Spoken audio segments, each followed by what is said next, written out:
हम शुक्रगुजार हैं खुदा के कि खुदा ने आज ये मुमकिन जाना कि हम सब मिलकर खुदा के हुजूर हाजिर हो सके और उसके कलाम में से उसके कलाम की गहरी और उम्मीद बातें जो है वो सीख सके। आज चूंकि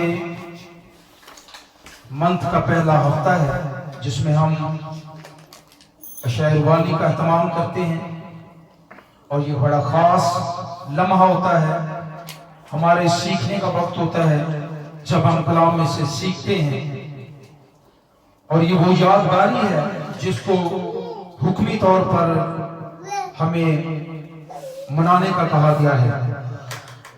आइए मेरे साथ खुदावंद के मौतबर कलाम में से देखिएगा पहला कुरिन्थियों 11वां बाब और उसकी 23वीं आयत से लेकर 32वीं आयत मुकद्दस तक खुदावंद के कलाम को तिलावत करेंगे। क्योंकि ये बात मुझे खुदावंद से पहुंची और मैंने तुमको भी पहुंचा दी कि खुदावंद यीशु ने जिस रात वो पकड़वाया गया रोटी दी और शुक्र करके तोड़ी और कहा ये मेरा बदन है जो तुम्हारे लिए है। मेरी यादगारी के वास्ते यही किया करो। इसी तरह उसने खाने के बाद प्याला भी लिया और कहा ये प्याला मेरे खून में नया अहद है। जब कभी पियो मेरी यादगारी के लिए यही किया करो। क्योंकि जब कभी तुम ये रोटी खाते और इस प्याले में से पीते हो तो खुदावंद की मौत का इजहार करते हो जब तक वो ना आए। इस वास्ते जो कोई नामुनासिब तौर पर खुदावंद की रोटी खाए या उसके प्याले में से पिए वो खुदावंद के बदन और खून के बारे में कसूरवार होगा। बस आदमी अपने आप को आजमा ले और इसी तरह इस रोटी में से खाए और इस प्याले में से पिए। क्योंकि जो खाते पीते वक्त खुदावंद के बदन को ना पहचाने वो इस खाने पीने से सजा पाएगा। इसी सबब से तुम में बतेरे कमजोर और बीमार हैं और बहुत से सो भी गए। अगर हम अपने आप को जांचते तो सजा ना पाते। लेकिन खुदावंद हमको सजा देकर तरबियत करता है ताकि हम दुनिया के साथ मुजरिम ना ठहरे। खुदावंद की जिंदा कलाम से पढ़े और सुने जाने पर उसकी खास बरकत हो। एक आवाज में कहेंगे आमीन। खुदावंद के मौतबर कलाम में से इस यादगारी की इबादत के बारे में सीखेंगे। किस बारे में सीखेंगे जी? यादगारी के इबादत के बारे में। और यह हुक्मी यादगारी है। कौन सी ये यादगारी? ये हुक्म है किसका? ये हुक्म जो है किसी आम शख्स का हुक्म नहीं है बल्कि हमारे खुदावंद यीशु अल मसीह का हुक्म है। और दो साक्रामेंट जो कायम किए हैं जो बड़े ही खास और अहम साक्रामेंट हैं और वो बजाते खुद यीशु मसीह ने कायम किए हैं, मुकर्रर किए हैं। नंबर 1 बपतिस्मा और दूसरा जो साक्रामेंट है वो अशायरवानी है जिसके बारे में यीशु ने कहा कि मेरी यादगारी के लिए यही किया करो। क्योंकि जब कभी तुम ये रोटी खाते और इस प्याले में से पीते हो खुदावंद की मौत का इजहार करते हो जब तक वो ना आए। इजहार का मतलब है एक्सप्रेशन। आपका जो इजहार है وہ ایکسپریشن کہلاتا ہے، آپ کا عملی نمونہ. اور خداوند نے یہ خود مقرر کیا، اور سب سے پہلے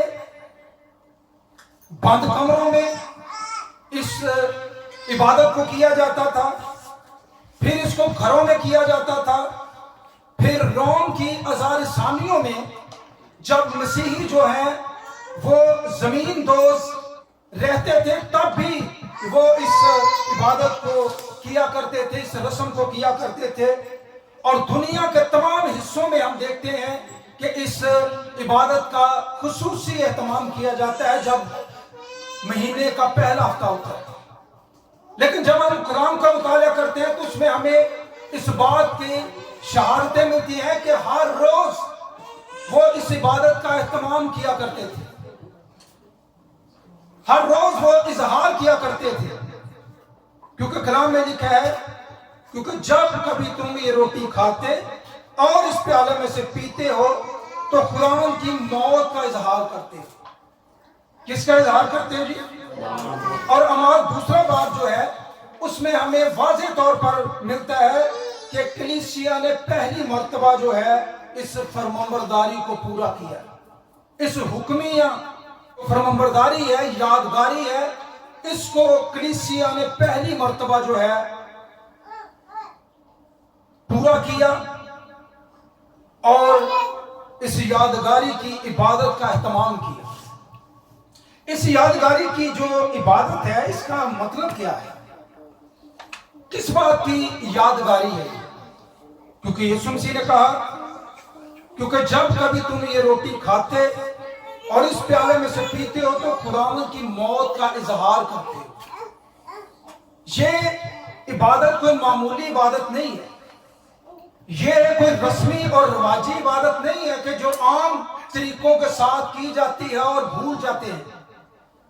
اس کا ہر منتھ میں رکھنے کا مطلب یہ ہے کہ وہ ایک خاص ایلیمنٹ، وہ ایک خاص کام جو ہمارے لیے ہوا ہے اس کو کبھی بھلایا نہ جائے، اس کو کبھی رد نہ کیا جائے، اس کو کبھی نظر انداز نہ کیا جائے. سوال پیدا ہوتا ہے کہ کس بات کو یاد کرنا ہے ہم نے، اور سوال یہ ہے کہ کب کسی کو یاد کیا جاتا ہے. یاد تب کیا جاتا ہے جب کسی نے کوئی کام کیا، یا کوئی کام ہوا ہو، یا کوئی انوکھا کام ہوا ہو، یا کوئی خاص وقت جو ہے وہ گزرا ہو، تب یاد کیا جاتا ہے. لیکن جو ہستی مقرر کرنے والی ہے خداوند یسوع مسیح کی ہستی، اس شخصیت نے کیا کیا ہے. آج ہم کلام خدا میں سے سیکھیں گے کہ اس نے ایسا کیا کیا ہے جس کی ہمیں یادگاری منانی ہے، جس کو ہم نے یاد کرنا ہے.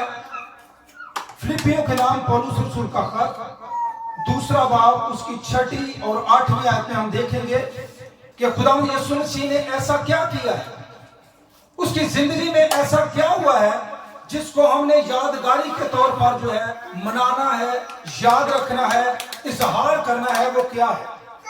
فلپیوں کا نام پولس رسول کا خط دوسرا باب اور اس کی 6 آیت سے 8 آیت.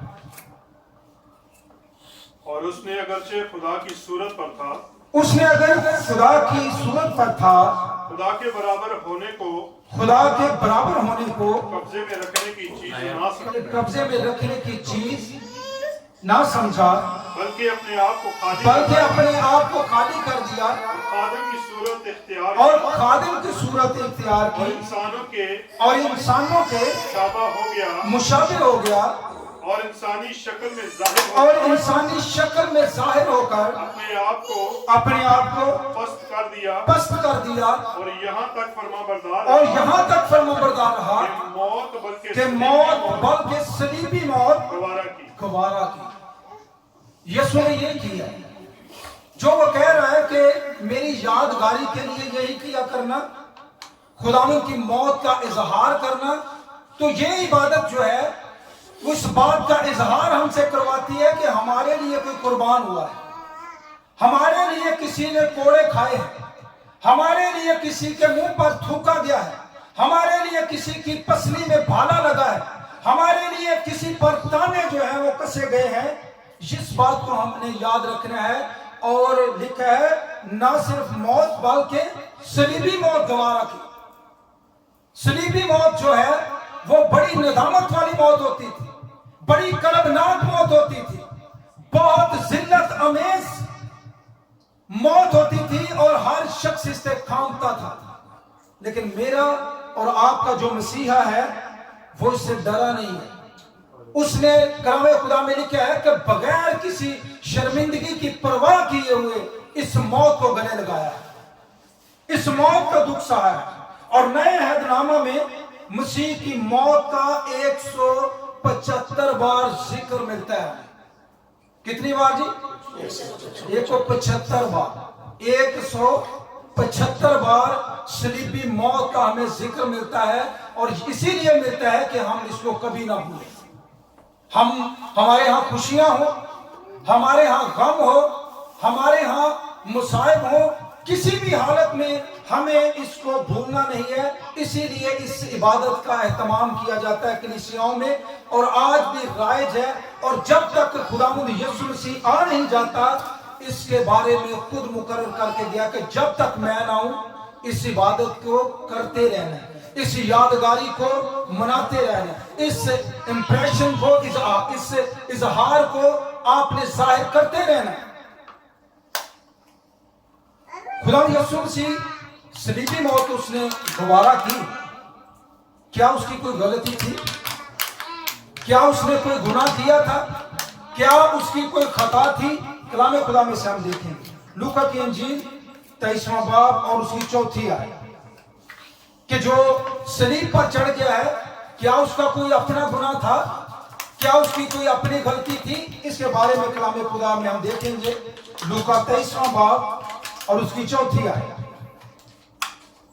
پلاطس نے سردار کاہنوں پلاطس نے سردار کاہنوں اور عام لوگوں سے کہا میں اس شخص میں کچھ قصور نہیں پاتا۔ پلاطس نے کیا کہا جی؟ سردار کاہنوں سے بھی، عام لوگوں سے بھی کہا ہے کہ میں اس شخص میں کچھ قصور نہیں پاتا۔ موت میں لوگ بھی تھے، عام لوگ بھی تھے، لیکن پلاطس جو حاکم وقت تھا، جس کے پاس خداوند یسوع مسیح کا کیس آیا، اس نے کہا کہ میں اس شخص میں کوئی قصور پاتا ہی نہیں، یہ قصوروار ہے ہی نہیں۔ کیونکہ جو بھی عدالت دنیا کی آج تک بنی ہے، کسی عدالت میں بھی کسی بے قصور کو جو ہے وہ صلیب نہیں دی گئی، لیکن دنیا کے اندر یہ واحد ہستی ہے مسیح یسوع کی، جس کو جو ہے وہ بغیر کسی قصور کے قربان کیا گیا۔ اور آگے جب ہم پڑھتے ہیں تو پھر پلاطس نے عام لوگوں سے بھی، کاہنوں سے بھی یہ کہا کہ میں اس میں کوئی قصور نہیں پاتا، کیونکہ ان کا رواج تھا کہ ہر عید پر کسی قیدی کو، جو خطرناک قیدی ہوتا تھا، جو موت کے قریب ہوتا تھا، اس کو چھوڑ دیا جاتا تھا۔ لیکن وہاں پر ہم دیکھتے ہیں جب قرآن کا مطالعہ کرتے ہیں کہ لوگوں نے جو ڈیمانڈ کی ہے وہ یہ ڈیمانڈ کی ہے کہ ہمارے لیے اگر چھوڑنا ہی ہے تو برابا ڈاکو کو چھوڑو، یسوع کو صلیب دو۔ یہ عام لوگوں نے بھی اور خاص لوگوں نے بھی اپنی صداؤں کو بلند کیا کہ یسوع کو صلیب دو اور برابا کو چھوڑ دو۔ آج بھی چناؤ برابا کا ہی ہوتا ہے۔ آج بھی بہت سے زندگی کے حلقوں میں برابا کو چن لیا جاتا ہے، لیکن یسوع کو چھوڑ دیا جاتا ہے۔ یسوع کو اس لائق نہیں سمجھا جاتا کہ اسے چھوڑ دیا جائے، اسے قربان کرنے کے لیے جو ہے وہ کہا جاتا ہے کہ اسے قربان کر دو اور برابا کو چھوڑ دو۔ یسوع کو ترک کر دیتے ہیں۔ اگر وہ بے قصور تھا، حاکم وقت یہ کہتا ہے کہ میں اس میں کوئی قصور نہیں پاتا، تو قصور تھا کس کا؟ وہ جن کے لیے صلیب پر چڑھا یا جس کے لیے وہ صلیب پر چڑھا وہ کون تھے؟ یہ یسایا 53 باب اور اس کی 5ویں آیت کو ہم پڑھیں گے۔ کیونکہ سردار نے، اس عدالت کے سربراہ نے، پلاطس نے عام لوگوں پر بھی واضح کر دیا اور سردار کاہنوں پر بھی واضح کر دیا کہ میں اس شخص میں کوئی گناہ، کوئی خطا جو ہے وہ نہیں پاتا۔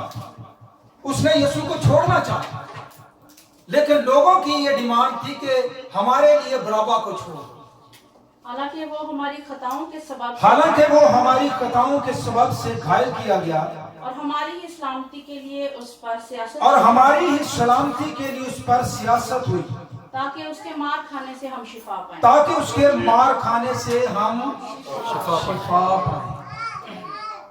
हालांकि हमारी खताओं के सबब से घायल किया गया, छेदा गया, उसकी पसली में भाला मारा गया, उसके सर पर कांटों का ताज रखा गया, उसकी तजलील की गई, उसकी आंखों पर पट्टी बांधकर उसको मारा गया। कलाम में लिखा है कि हमारी खताओं के सबब से घायल किया गया और हमारी ही सलामती के लिए उस पर सियासत हुई, ताकि उसके मार खाने से क्या करें, हम शिफा पाएं। उसने हमारे लिए अपने आप को पेश कर दिया, उसका अपना कोई कसूर नहीं था। कसूरवार आज का इंसान है, कसूरवार हम थे, कसूरवार मैं और आप थे, जिनके लिए वो सलीब पर चढ़ गया। और उसने कहा कि मेरी यादगारी के लिए यही किया कर, क्योंकि मरा मैं आपके लिए, जान मैंने आपके लिए दी है, इस चीज को आपने भूल नहीं जाना। किसी पर हम छोटा सा एहसान कर लेना, तो अगर वो भूल जाए तो हम बड़े दिल बर्दाश्त होते हैं, अपने दिल में बड़ा घुटते हैं। लेकिन वो हस्ती जिसने आपके लिए जान दे दी, जिसने अपनी जान को आपके लिए निछावर कर दिया, जब वो ये कहता है कि मेरी यादगारी के लिए ये करना, अपना एक्सप्रेशन दिखाते रहना, इजहार करते रहना उसकी मोहब्बत में, तो क्यों कर ये जरूरी नहीं है कि उसकी याद में इबादत का एहतमाम ना किया जाए? क्यों कर ये जरूरी नहीं है कि हम आज भी उसकी सलीबी मौत को याद ना करें कि हमारे लिए कोई सलीबी मौत मरा है, हमारे लिए कोई कर्बनाक मौत मरा है, हमारे लिए किसी ने कांटों का ताज अपने सर पर रखा है। लिखा है हालांकि हमारी खताओं के सबब से, और यह बड़ी खास वजह है जब वो कहता है कि मेरी यादगारी के लिए यही किया करो। बेशुमार जिंदगी में हमारे ऐसे मोड़ आते हैं कि जब हम भूल जाते हैं, नजरअंदाज कर देते हैं, रद्द कर देते हैं, लेकिन खुदा हमसे तवक्को करता है कि खुदा उनकी मौत का इजहार करते रहे, अपनी जिंदगी में भी, अपने खानदानों में भी, अपने बच्चों में भी। और कलाम में तो लिखा है कि अपने बच्चों के ज़हन नशीन करना। अपने बच्चों के क्या करना जी? ज़हन नशीन करना। क्या करना? ज़हन नशीन। और जो कोई चीज ज़हन नशीन की जाती है वो दिमाग से बाहर नहीं निकलती। और खुसूसी तौर पर जो बचपन में हम याद करते हैं, जो हमें बचपन में सिखाई जाती है, खा वो स्कूल हो, खा वो घर हो, जब वो हमारे ज़हन नशीन हो जाती हैं बातें, तो वो जिंदगी भर हमारे ज़हन से नहीं निकलती। और खुदा यही तवक्को करता है, खुदा यही चाहता है कि खुदावंद की मौत का इजहार करते रहे जब तक वो आ ना जाए। जैसा मैंने कहा कि बहुत से मुकाम आते हैं जब हम रद्द कर देते हैं, तो वो कुर्बानी जो हमारे लिए कुर्बान हुआ है, वो अफजल जान की कुर्बानी को हम रद्द कैसे कर सकते हैं? कैसे हम दूसरी कुर्बानियों में शामिल हो सकते हैं? भले कोई कहे नफरत के बीज है, लेकिन हमें वो भी कबूल है। लेकिन ये नफरत नहीं है, बल्कि बात उसूल और ज़ाब्ते की है, क्योंकि हमारा खुदा खुद उसूल और ज़ाब्ते का खुदा है। इसको हमें कभी नहीं भूलना चाहिए। पहला कुरिन्थियों 10वां बाब और उसकी 20वीं आयत।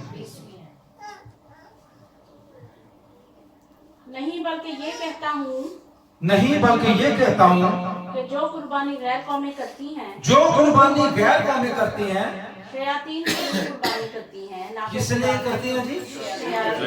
शैतान की जमा है शयातीन जी, ना के खुदा के लिए। और मैं नहीं चाहता कि तुम शयातीन के शरीक हो। फिर से पढ़िएगा। और मैं नहीं चाहता कि तुम शयातीन के शरीक हो। ये कौन कह रहा है? ये कलाम फरमा रहा है कि मैं नहीं चाहता कि तुम शयातीन के शरीक हो। अगर कोई शरीक होना चाहता है तो उसकी अपनी मर्जी है, क्योंकि लिखा है जो कुर्बान गाह का गोश्त खाता है वो कुर्बान गाह का शरीक है, और जो कुर्बान गाह में शरीक है जो उस पर लागू होता है कलाम उस पर लागू करता है। और खुदा हमें हर तरह से कलाम में लिखा है कि तुम अपनी और खुदा के प्याले में से नहीं पी सकते। आज हमारे सामने जो प्याला है जिसको उसने पेश करके ये कहा मेरे खून में नया अहद है, जब कभी पियो मेरी यादगारी के लिए यही किया करो। तो हमें इस बात को समझना है कि हमारे लिए जो कुर्बानी, अफजल जान की कुर्बानी जो पूरी दुनिया के लिए कुर्बान हुआ है, वो बकरा और कोई बछड़ा या बैल नहीं है, बल्कि अफजल जान की कुर्बानी है। Hallelujah hallelujah hallelujah hallelujah. तो फिर कैसे है कि अफजल जान की कुर्बानी को रद्द करके हम मामूली जान जो है उसकी कुर्बानी को ज्यादा मोतबर गुजराने या उसको मोतबर जाने। बकरा बछड़ा जो है वो हमारे हिस्से की मौत नहीं मरा। हमारे लिए अगर कोई मरा है तो वो खुदा का अजली बर्रा है, जिसके बारे में इसहाक ने पूछा कि बर्रा कहाँ है, लेकिन उसका जवाब जो है वो बड़ी देर बाद जब यूहन्ना बपतिस्मा देने वाला यीशु मसीह को बपतिस्मा देने लगा तो उसने दूर से आते यीशु मसीह को देखकर कहा कि देखो खुदा का बर्रा जो जहान के गुनाहों को उठा जाता है। और यही खुदा का बर्रा है जो हमारे और आपके गुनाहों को उठाकर किबरिया के दाहिनी तरफ बैठ गया, और उसमें कोई गुनाह नहीं था। और हमने कलाम में से देखा और पढ़ा कि हाकिम वक्त ने इस बात का इकरार किया कि मैं इसमें कोई खता, गुनाह और कसूर नहीं पाता, और हमारे कसूरों की वजह से, हमारी खताओं की वजह से वो घायल किया गया। हमारी सलामती के लिए उस पर सियासत हुई और हमारे लिए उसने मार खाई। उसके मार खाने में कलाम में लिखा हमने शिफा पाई। हमारी शिफा जो है जो जारी हुई है उसके मार खाने से। और आज हमें जरूरत इस बात की है कि हम इस पर गौर करें, क्योंकि लिखा है क्योंकि जब कभी तुम रोटी खाते और इस प्याला में से पीते हो तो खुदावंद की मौत का, बशर्ते कि इस प्याला कोई और प्याला ना हो, कोई और नवाला ना हो, बल्कि ये प्याला, इस प्याले में से पीते हो तो खुदावंद की मौत का इजहार करते हो, जिसके लिए आज हम इकट्ठे हुए हैं और थोड़ी देर के बाद हम उसमें शामिल होने के लिए हैं। मेरे ईमान है कि खुदा इस कलाम के वसीले से आपको बरकत बख्शेगा और पैसे बरकत होगा। और आज हमें जरूरत है कि हम इस बात पर सोचें कि वो अजली बर्रा जो हमारे लिए कुर्बान हुआ है, उसके सामने दुनिया की कोई भी कुर्बानी हो, लाखों खां कुर्बानियां हो, बैलों, बकरों, बछड़ों, ऊंटों की कुर्बानियां हो, कोई भी उसी के मध्य मुकाबले नहीं ठहर सकती, क्योंकि वो अफजल जान की कुर्बानी सिर्फ और सिर्फ हमारे लिए हुई है। खुदा आपको इस कलाम के वसीले से